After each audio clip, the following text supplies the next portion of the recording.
Welcome to the online class of 8th standard syllabus Social Science. So in the last class we have learned about the rise of Buddhism and Jainism. So today's class let us learn about the Mauryas and Kushans. So let us go to the important topic, that is about Mauryas. In that we are going to learn about the Chandragupta Maurya and also about Emperor Ashoka and about Kalinga War in today's session. So let us have a detailed discussion about these topics and also some important images regarding this lesson.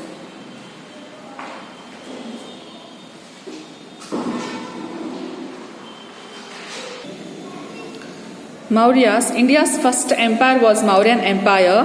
They ruled from Magadha. Chandragupta Maurya, Bindusara and Ashoka are the important kings of this dynasty. This dynasty was established by Chandragupta Maurya. The name of Chandragupta Maurya was made eternal by recording it by Megasthenes, the Greek ambassador, in his book Indica. Though the source materials are less, the available sources provide valuable information on Mauryas. The following are the sources. Megasthenes, Indica. Megasthenes was in India as the ambassador of Greeks in the court of Chandragupta Maurya. He has recorded his experience at Patliputra, Mauryan Empire, in his book Indica. Though the original book has remained untraced, later Greek writers like Arrian, Strabo, Diodorus and Pliny refer to the great works. Indica reveals the city administration, social, religious life of Mauryan period. Next comes the Kautilya's Arthashastra. Arthashastra is written by the teacher and the Prime Minister of Chandragupta Maurya, Kautilya.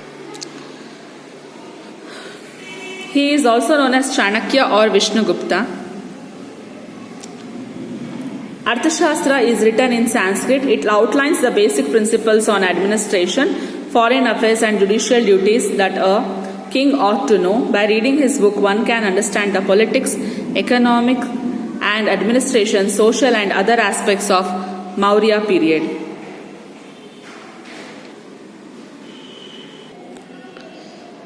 Arthashastra. In 1905 CE, R. Shamashastri discovered the manuscript of Kautilya's Arthashastra at the Oriental Library of Mysore. The economics discussed here is different from the economics known by the West. In the Arthashastra of Kautilya, issues like administration, duties of the king and the prime minister and other elements of the state income tax collection, interstate relations are explained. It also details about the need for intelligence department and the management of finance. Kautilya's Arthashastra is still attracting the attention of experts after 1,000 years of its writing because of its uniqueness.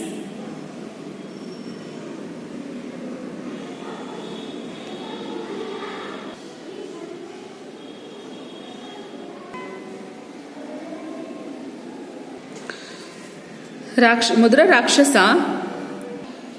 Rakshasa is a Sanskrit play written by Vishaka Datta. It narrates the process of Chandragupta Maurya being brought into the power of Kautilya.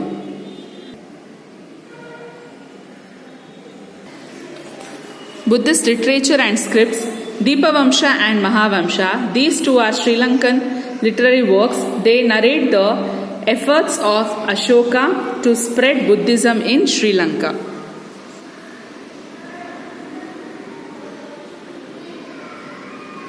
If you take the inscriptions of Ashoka, inscriptions are the authentic sources of information on Ashoka. They tell about the boundaries of Ashoka's empire, his efforts to spread the Dhamma and details of Kalinga battle.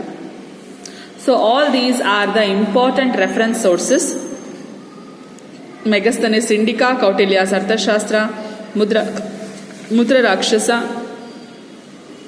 Deepavamsha and Mahavamsha, and also about Arthashastra and inscriptions of Ashoka. Now let us go to the next topic, that is about Chandragupta Maurya, who founded the Mauryan Empire.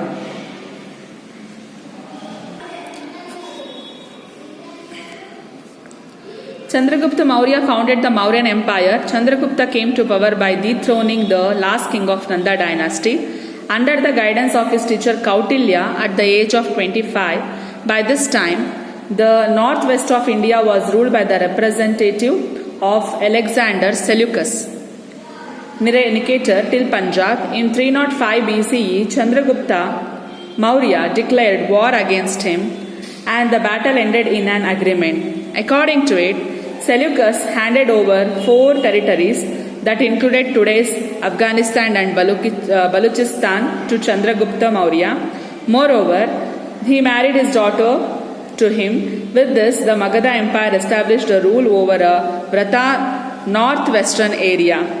As per a Jain tradition, it is said that Chandragupta Maurya handed over his reign to his son Bindusara after accepting Jainism in his last days. It is said that he later travelled to Shravanabelagola in Karnataka along with Jain sages Bhadrabahu and others. Finally, the tradition says that he undertook Sallekana Vrata and passed away there itself.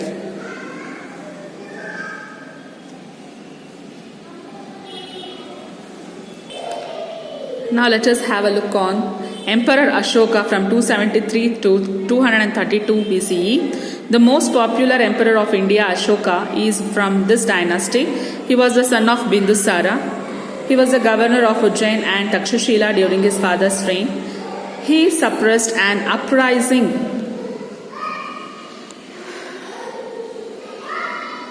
at Takshashila. After the death of his father Bindusara, it is said that Ashoka had to kill all his 99 brothers to assume the throne as per Buddhist traditions. Probably there was an internal war among the brothers for about 4 years. It is assumed that he ascended throne in the year 269 BCE. He waged a war against Kalinga 8 years later. This was the only war waged by him after becoming a king. Now let us go study about Kalinga war. Ashoka declared war on the Kalingas who refused to accept the rule of Mauryan Empire in 261 BCE. The 13th rock inscription of Ashoka provides more information on this battle. According to it, Ashoka declared war on Kalinga 8 years after assuming the throne. In this battle, 150,000 prisoners were taken. 1 lakh people died. Many more became refugees. Though Kalinga was won by Ashoka, he was disturbed by the refugees. Though Kalinga was won by Ashoka, he was disturbed by the deaths and the pain of the battle. And he decided not to wage war thereafter. He considered victory of religion is better than the victory in the battlefield. He went into repentance on seeing the devastation created by the war. On being inspired by Buddhism, he dedicated his remaining life to spread the message of peace. Then Buddhism and Ashoka. Ashoka accepted Buddhism after the Kalinga battle. He made donations to Buddhist monasteries and also viharas. He prohibited the killing of animals and birds in his kingdom. Ashoka declared that all his citizens are his children. He declared that all should be loyal to their parents and respect their elders and gurus. He wanted people to show compassion to poor and slaves too. Live and let live, said he. He appointed officers named Dharma Mahamatra. He preached to preach the principle of Buddhism. He appointed officers. He installed inscriptions all across the kingdom to preach the messages of Buddhism. Preachers were sent to other countries as well. A person named Rakshita was sent to Banavasi, and another person by name Mahadeva was sent to Mahisha Mandala, Mysuru. He also sent his son Rahula and daughter Sangamitra to Sri Lanka. In 250 BCE, he organized the 3rd Buddhist conference at Patliputra. Ashoka's inscription, if we take, Ashoka is called as the father of inscriptions.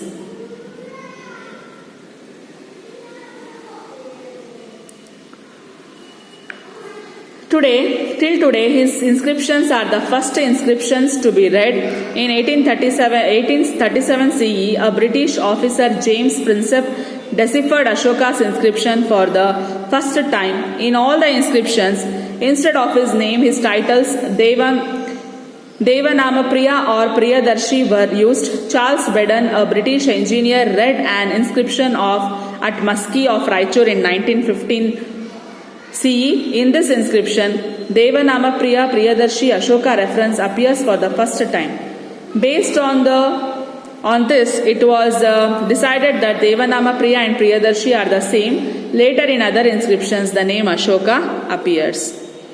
Ashoka's inscriptions are found in Brahmagiri of Chitradurga, district of Karnataka. The symbol depicted in the pillar of Saranatha is used.